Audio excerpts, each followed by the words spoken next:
Greetings, community.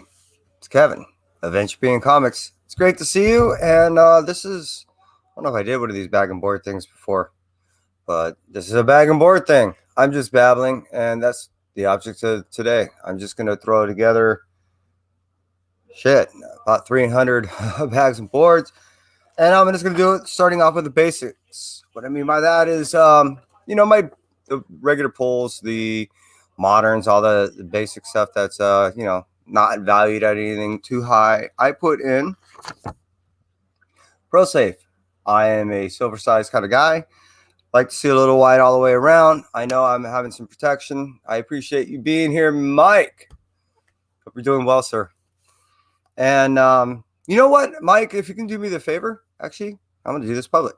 If I don't have your address already, if you could send that to me on IG, I'd appreciate that, buddy. Yeah. So I'm just battling. I'm going to be throwing a bunch of boards inside bags and throwing them off to the side. I ran out, and I'm going to end up doing two different styles. Like I said, I'm going to do Pro Safe, silver size. I am in no way endorsed by these people, but that doesn't mean that I ain't going to tell you what I use. And regular boards. And hey, Joe, how you doing? Joey M. Yeah. I think you should be getting a delivery, I think, from me. I think so. And if not, I'll be disappointed. That doesn't mean it ain't coming. It just hasn't come yet.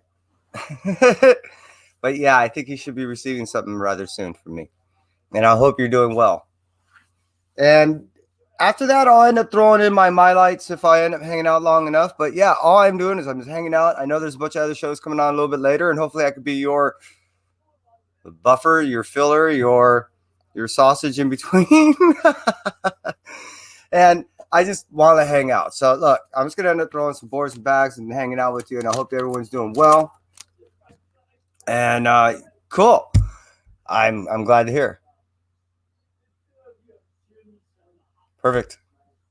I end up throwing out a massive stack of stuff, and I'm looking to get rid of a bunch of boards. I'm looking at books.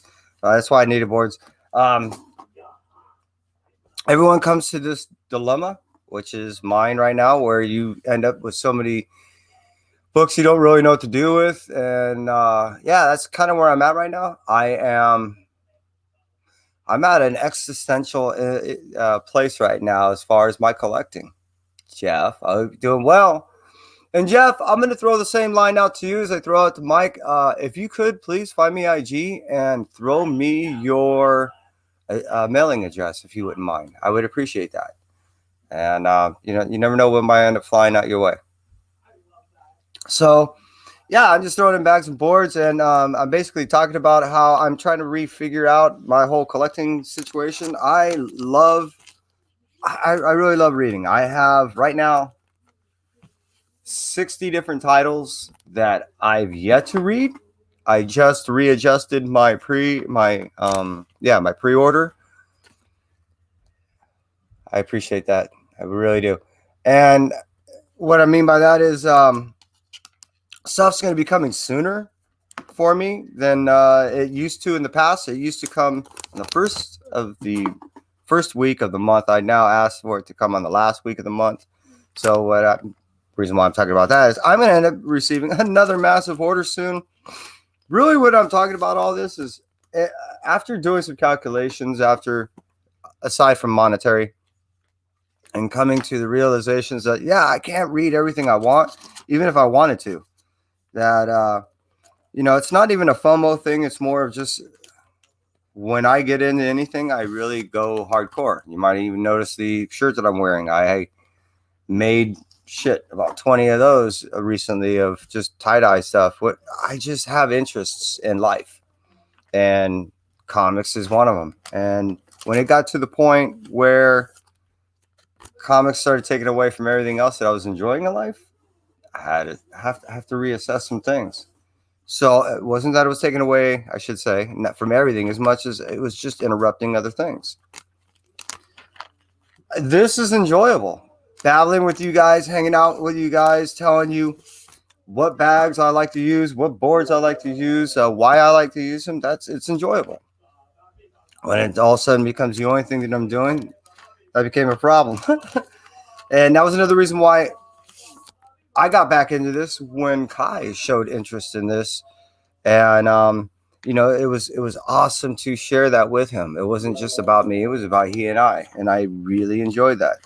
And he still, let's just put it this way, he really enjoyed the personal interaction that we had with artists and creators. So when we can get back to those type of things, I believe I'm hoping his passion comes back. His interest is there. Don't worry, people, his interest is there. I'm just hoping that passion becomes to where we can enjoy the conversations that we used to have when we first started.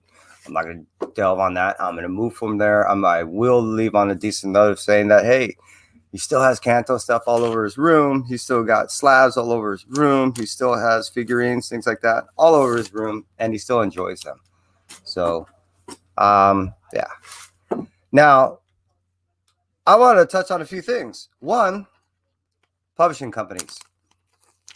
There is a slew of publishing companies out there, and what I appreciate about that is they're not like they were of yesteryear, where these people are just doing it out of the garages and they're barely making it by. And when you have invested interest in them, I don't mean just monetary, and they go away, it's a bummer. Now, these companies that are coming out, Second Sight is one of them. They actually, I believe they just jumped on an IG thing. I've been with them. They look great, and what they're doing looks great. The horror is a big thing right now. Everyone's trying to put out a decent horror title. From what I've been seeing, Second Sight and a couple other people are really got some cool horror stuff, or at least almost psychedelic trip out stuff. And I'm in there. I'm digging it. I like what they're doing. Same thing with there's a couple of companies I'm really behind. I know, Image is not one of the smaller ones, but again, I've talked a lot about Image. I'm liking what Image is doing. I'm looking forward to see what Titan does down the road. They haven't put anything out other than that video game title, which I can't recall at the moment. If anyone remembers, throw that out there. Where Peach Momoko did every, I think it was every cover A of that. I ended up reading it, and I ended up liking it. It was very earthy. It was almost like the book Plasm, oddly enough, by Jim Shooter from the old days when he tried to do his own book, Defiant. His own company, I should say, Defiant.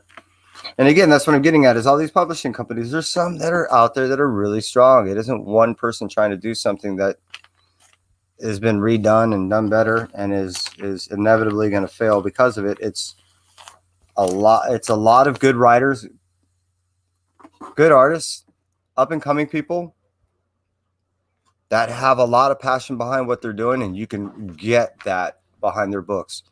It's almost kind of, if you're in the music scene, when you were a kid and it was all these new bands up and coming and all these, you're going out and you're going to the clubs and seeing all these bands for the first time.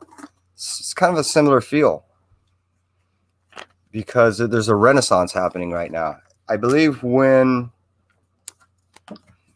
everything opens up, concerts happening, because of the fact that a lot of people have been able to do so much work from their homes and been able to touch with so many people where they wouldn't even really even notice before.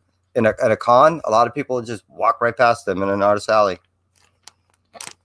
We've been getting a considerably more attention than normal, and on a considerably more personal level than an audience they would normally get. And what I mean by that is, 2 years ago, there weren't a whole lot of people doing interviews. Now, there's not a whole lot of people that are not doing interviews on YouTube. And in part, that was a COVID situation. That was a direct result of one, artists and creators making themselves considerably available, whereas they may not have been before, depending on the level of. And the other fact that so many people were doing well on YouTube. So many people were doing well, oddly enough, on their Kickstarters and stuff like that, because everyone was at home. Everyone was backing one another, doing everything from tie-dye shirts to writing and just doing art. However they want to express themselves. Hence, the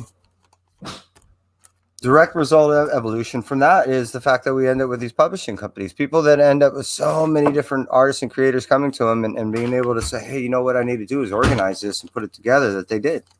And that's what we're seeing right now is there's a like I said, this renaissance, this birth of new creators, new writers that have been able to get assembled under a publishing company that is considerably more organized than they were back in the late 80s, early 90s. And I'm anxious to see what, and very excited, what is going to come of it, is what I'm getting at.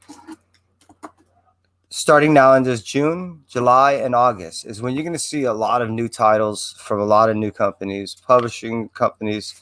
They're going to rival the big ones. The bigger ones, because of the results of the COVID, are in the exact opposite situation. They're carrying payrolls, amounts, financial obligations that these smaller companies don't. That has forced them to cut titles. That has forced them to cut showroom space, office space. I've seen it directly. Shooting space. You know, a lot of the studios that used to be occupied by certain, I'm not going to say the names, but by certain larger companies are occupied. Now, I don't know, you know, most people don't live in LA, but you can't have enough studio space right here in LA right now. One, space is highly expensive. No, it's not quite like New York, but it's highly expensive. Two, there's not enough room to really go out anymore, and everything is starting to build up as far as studios and stuff like that. So when you vacate a place, it's taken. And now that money's starting to flow, we're starting to get a go-ahead on certain projects and stuff, there's no more studios available. It's so difficult to go ahead and lock yourself in on something like that. So unfortunately, some of these bigger studios are gone, and some of the smaller things are taken over. Getting back to the whole point, these smaller companies are able to, you know, do their projects at a decent deal. It's same with these publishing companies, and now you're seeing Second Sight, you're seeing all these other companies come in. They're going to make their mark starting in June. June, July is when you're going to see also with Image. They're going to end up pumping out about another 30 more titles between those 2 months. That's going to span from everything from indie horror to Spawn. You know, the whole new universe thing that's coming out of that. I predict pretty soon that you're going to end up seeing someone going to end up trying to do rival the superhero universe.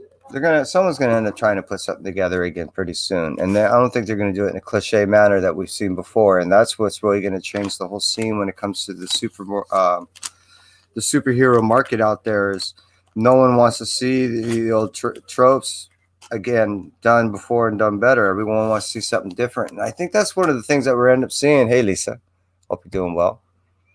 Happy Thursday. With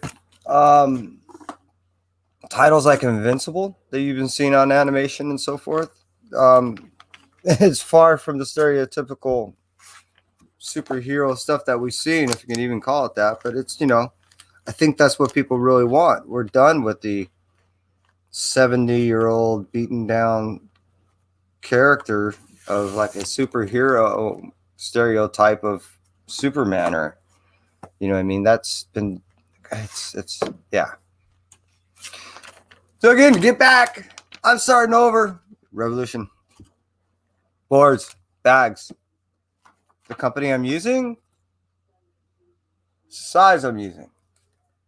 Throwing together a couple hundred of these, then some mylights. I already have some clear backing boards, clear choice. And I'm already good with those because those I use sparingly. Not necessarily just because of the cost.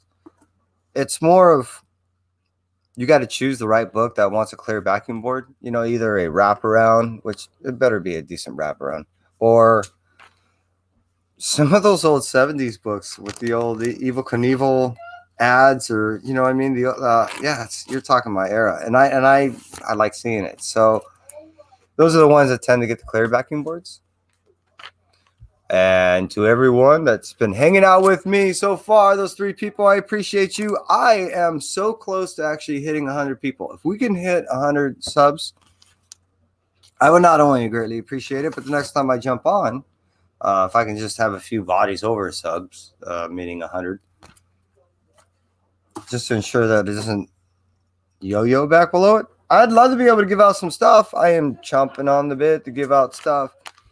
As I mentioned in the beginning, when I first jumped on, I have a lot of books to the point that I am starting to just give stuff away. I end up giving away almost a short box to a buddy of mine that I haven't worked with in almost 20 years, but I worked with his wife on Price is Right. And after talking to her, and you know, I'm like, you know what? If you wouldn't mind, could you give me your mailing address? She's like, yeah. So he ended up contacting me yesterday. Said, hey, dude, I received the package you sent out me. And, oh, my God. I'm like, yeah.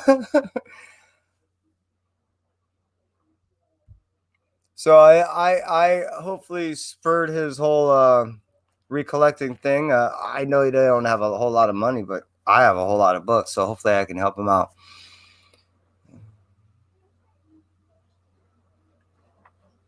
But a battle. Oh, no, that's funny. Now, Noctera, I've been really heavy on. I'm glad you brought that up. And not only just buying a bunch of books, but before it came out, I was really heavy on the story in the sense of I think I got a good feel. Well, I also got a taste. Anyways, I also got a good feel what I thought the ongoing title was going to be, and I was right. From what I was privy to, and what I like to describe the title as is Mad Max Second Road Warrior meets Pitch Black, almost. You know what I mean? It almost has that feel, and I would personally love to see that as a movie. That would really work. It's already proven that type of movie works. There's so much action. There's enough story there that you can see. You can go so many different places. That to me, Noctera is one that I truly believe it can stay around for a while just because of how much it can develop. And I really do see that development happening over the course of shit. I mean, I wouldn't be bored of it for the next 2 or so years.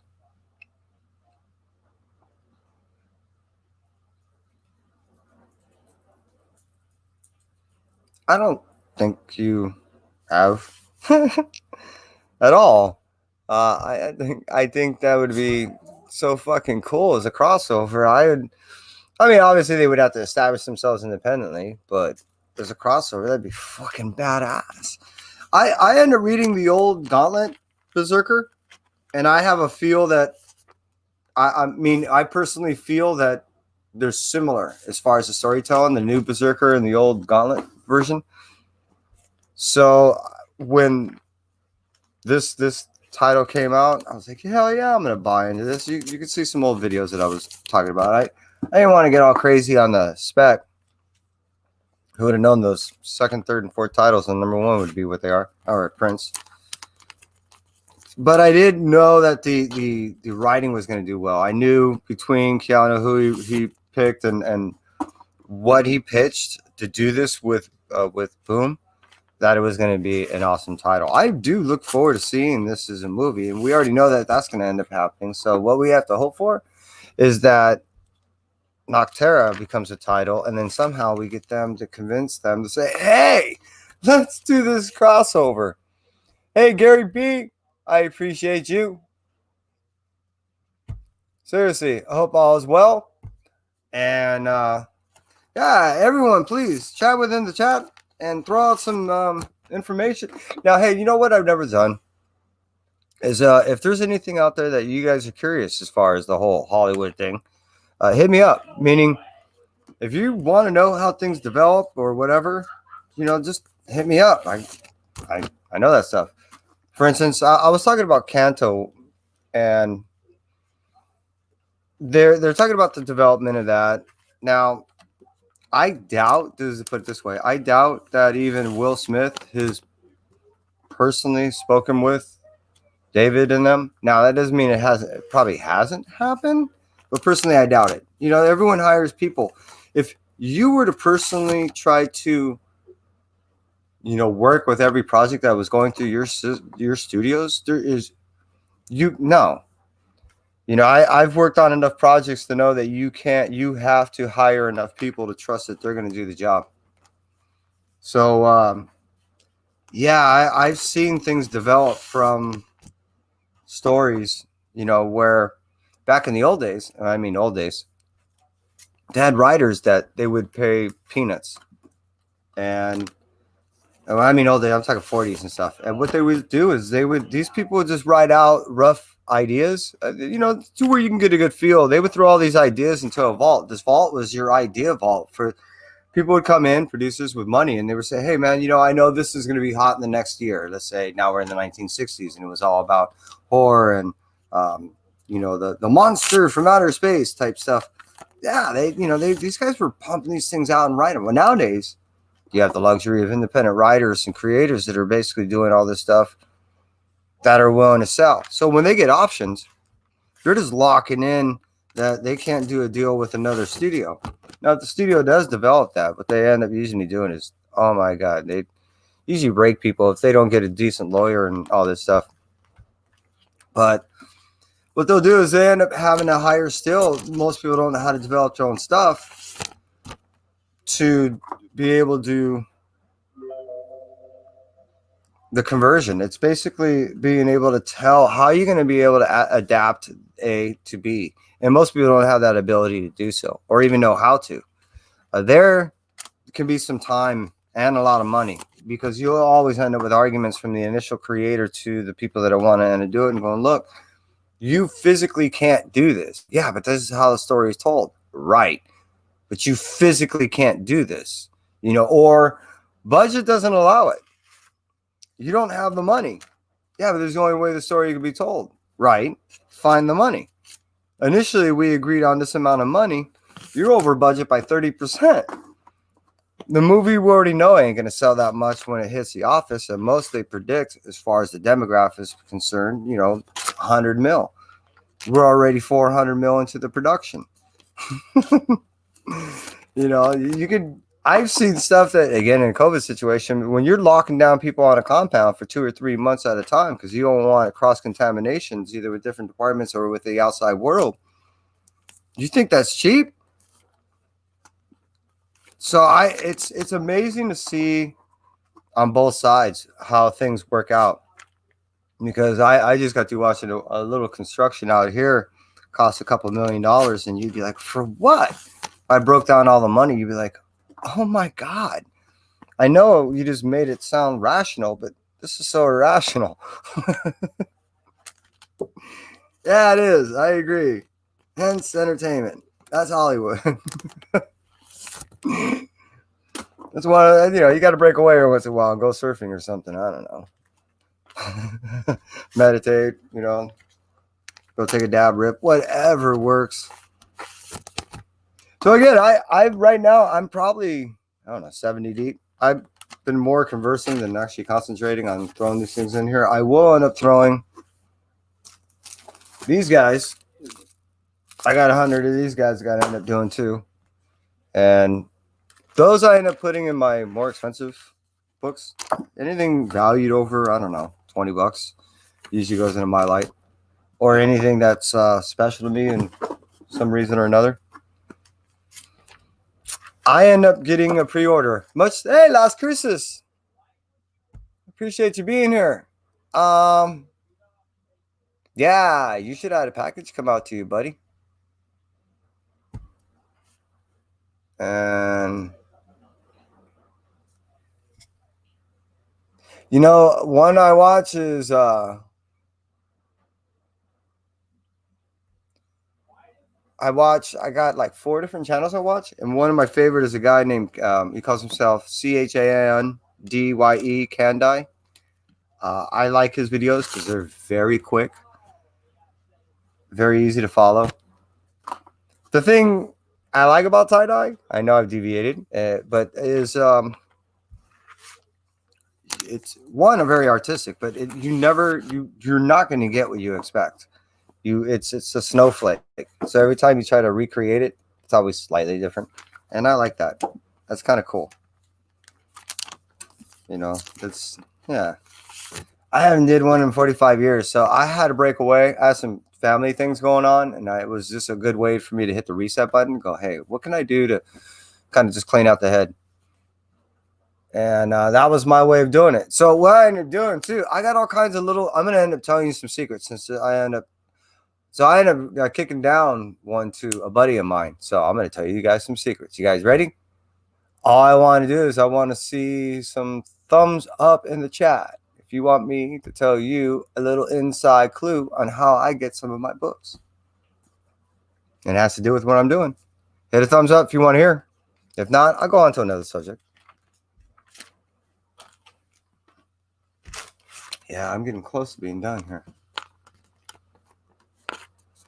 Cool. So this is what I do. You see me, I'm doing these bags and boards. Well, like Mike in the chat, I end up buying my pre-orders from DCBS, and they give me all the current size. I do not like the current size. However, I do want my books to be shipped properly. So if they end up putting them in the current bags and boards, and then they bag them all nicely, a lot more times than not, a good 95% of the times I receive my books well. You may ask, well, why are you doing that if you're just going to remove all those bags and boards? I have as many as 50 shops in a 22.3 mile radius of me. Now, it isn't difficult to find shops that are, especially in major competition with one another, where they can't find the finances and resources to go ahead and buy all the things that they want. They'll sometimes charge their people for the bags or boards that you want to get extra or whatever. So I approach these people. I go, look, you want my bags and boards free? I'll bring them to you. And I rotate to different places. They're like, absolutely. I go, cool. This is all I'm asking of you is next week you're going to end up getting this book. I will give you the normal ratio cost of that if it's 1 in 10 or 1 in 25. But I get that. We have a relationship that I've been giving you these boards for free. I'll pop off. You guys see my pre-orders anywhere from, 80 to 120 bags and boards that I'm throwing out at a time. That's a decent savings on their behalf. So I'm guaranteed at various shops at various times these books at various costs that we have a preset agreement on. And there's one more. If I know that something's happening, let's say I knew that MFKZ motherfuckers I felt was going to be a biggie, especially that everyone that ends up seeing that there's going to be these mad ball ratios and they're going to carry all the way through, and it's going to be too late for you to order yours unless you get in there real soon because FOC is about to happen, but I already got all mine, is that you're going to end up paying big money to try to find it. And the first 2 issues, you're going to end up being late on to try to pay catch up, which means that you're going to pay 2, 3, 4, 5 times ratio. So I already locked down all these places by what I do is I tell them, look, I want the 1 in 10, I want the 1 in 5, and I'll end up picking up maybe, 2 of the cover A's, 2 of the cover B's. But this is what you're going to do is I already know what the cost of your books are. Roughly, they pay anywhere from 50 to 60% of what the actual title cost is. So what I end up doing is I go, look, I'll guarantee you this set amount. Let's pick a number. Let's say that the cost is $4.99, even $5. They do 10 books with that they're roughly paying around $26. So I tell them, I go, look, I'm going to give you $25. I want the 1 in 10. I want 1 of the 1 in 5s. I want 2 of the cover A's and 2 of the cover B's. Those are mine. And they're like, all right, because they already know that they already made their money, and the rest of the money then is bonus. So I walk in there with my brand new bags, my brand new boards, and everyone's paying 2, 3, 4 times the amount. I walk in, I grab my books, pre-bought, with my brand new bags and boards. There you go. I can only give you guys so many of my little tips, but I just gave you kind of 2. I got other ones down the road that I do, and that's kind of how I get my stuff. And it's not a matter of just getting the books that you want, the cover that you want, right? It's a matter of paying the price that you want for these books and boards, or these books, because these things get, as you well know, down the road. If you're looking at 4, 5, 6 titles, you're killing yourself. You want, the 1 in 10, the 1 in 25s. You're talking anywhere from $100 to almost $200, depending on what's hot at the time. And as you well know, a good 80% of these books will fall in price unless something happens with the character or the cover actually represents a storyline that is significant in some major way, which is not always the case. Like I said, it's just kind of a babble thing. I know that you guys are going to end up, I think the real show starts around 3:30, and the fact that I was carrying 7 people at one point. Thank you again. I ask this one more time. If you haven't already, please subscribe. I'm trying to hit 100 bodies. If I can hit 100 bodies, I'm trying to doing a giveaway. I've not done an official subscriber thingy, quotey giveaway. I've done things, notification bell, things like that. But yeah, it'd be nice to be able to hit 100 bodies and say thank you. And yeah, hey, I hope that tip helped out. And Mike, I think I've seen you, get your stuff not with bags and boards. I'm curious if that is the case. How well do they arrive? Am I wasting money? I like to think not, because I end up getting some pretty good deals, but I end up bringing these bags and boards. It's like a token of appreciation. So I end up the other day, I ended up bringing some bags and boards from DCBS over to a buddy of mine's house to pick up my books, because sometimes he'll hold them for me. I end up throwing a shirt at him too. And yeah, he was like, "Oh man, that was cool." I'm like, "Hey, no worries." He's like, "Oh no, man, I got to do something." I'm like thinking to myself, "You already do so much that it's all good." So hey, what's going on in your guys' head? What did you pick up lately? Is there any title that hit you in a way that you didn't expect? I knew Red Room would be an interesting title. I'm there's, psychologically speaking, I am curious on what people think, because this is one of those titles that is one of those plausible things. You could actually see something like this happen. God forbid ever happen. But also I'm curious on how people reacted, by reading it, because it's almost kind of like, we know it's not real in the sense of what we're reading is a fiction, but could you imagine if it was real, and then you start asking yourself, what kind of person would watch it, let alone want to participate? You do get perfect fine, and you always have your own bags and boards. Yeah, see, okay, that's it. Might have to make a consideration of what I'm doing. It's, for me, this is a cool bartering tool, but if I'm wasting money on my, something to consider. Thanks, Mike. You're awesome. And if all you guys haven't, I know you know one another, but if you haven't hit each other's YouTube channel up at one point, highly recommend it. Everyone here that I've noticed that supports my channel, you guys are so cool. Seriously, you guys are so cool. You're some of the mellowest people I've ever seen in the YouTube community. You're awesome. And I think you guys can also see in the chat above, there was comments that, there's been, I've been sending books out. I've been trying to get a feel of people, and I've been trying to throw books out that I feel people enjoy. So I've been getting buried in a mountain of books, which wouldn't be a problem if I lived alone. However, I do have a dog. She's great with the books, though. I do have kids, which, because their interests are also in the books, makes it meaning I have more books. And I have a wife that Bless her heart, she's yet to say anything, but she does look around the house, like where she's gonna put. I don't know, maybe her purse down. Like looking around, going, "Where am I gonna put this?" She never really, again. She hasn't said anything, but I'm lucky. I have almost completed one whole bag and board setup of 100. I appreciate you guys being here. It's been like 35 minutes. I just want to go through a set. I just want to randomly talk about a couple of things. I didn't want to go over anything real, just kind of babbling on. I did promising one thing myself, that I wouldn't go past 3:30.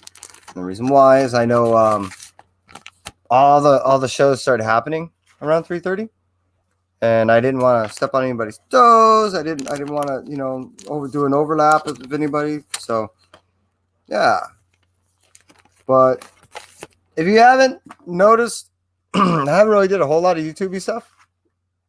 Still trying to figure out what I'm supposed to do. And I am going to be off work for a while. I'm missing down one. And maybe I can come up with something decent. You know what I mean? Or I don't know if you guys want. I have a bunch of ideas. Always thinking of stuff. So that was it. I'm stoked. I appreciate you guys. Stay well. Hopefully you'll see me soon. Like I said, I got work off. I'm off. I'm on hiatus for like another month and a half. We'll see. Well, that's it for me at Entropy. You guys take care. You stay well. I'll be talking to you soon. And bye for now.